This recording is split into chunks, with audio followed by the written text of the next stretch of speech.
Hi friends, ఈరోజు నేను చూపించబోయే రెసిపీ బేబీ పొటాటో ఫ్రై.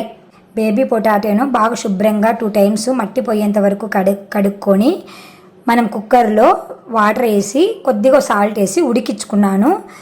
ఇలా కొన్ని తీసాను, ఇవి కూడా తీయాలి.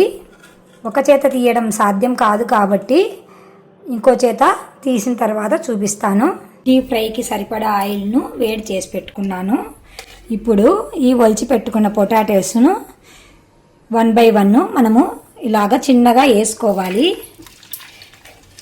గోల్డెన్ బ్రౌన్ కలర్ వచ్చేంత వరకు వేయించుకోవాలి. చిన్నపిల్లలకైనా పెద్దలకైనా చాలా ఇష్టం అండి పొటాటో టేస్ట్ అంటే. నాకైతే చాలా ఇష్టం అండి. మీరు కూడా తప్పకుండా ట్రై చేసి పిల్లలకి చేసి పెట్టండి ఫ్రెండ్స్. ఈ టేస్ట్ను ఆస్వాదించండి. మంటను హైలో కాకుండా మీడియంలో కానీ లోలో కానీ అడ్జస్ట్ చేసుకుంటూ వేసుకోండి. కొంచెం సేపు ఉన్న తర్వాత ఇలా టర్న్ చేసుకోండి. చాలా బాగుంటాయండి. పప్పన్నంలోకైనా కలర్ రైస్లోకైనా ఇది చాలా చాలా బాగుంటాయి. మీరు కూడా తప్పకుండా ట్రై చేసి మీకు ఎలా వచ్చిందో మాకు చెప్పండి ఫ్రెండ్స్ కామెంట్ రూపంలో. అప్పుడప్పుడు వీటిని ఇలా టర్న్ చేసుకుంటూ ఉండాలి.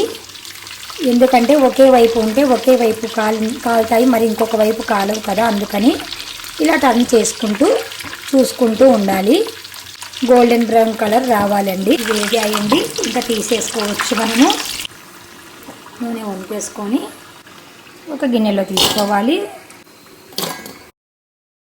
కొద్దిగా కారము, కొద్దిగా జీలకర్ర పొడి, తగినంత ఉప్పు వేసుకొని బాగా కలుపుకోవాలి.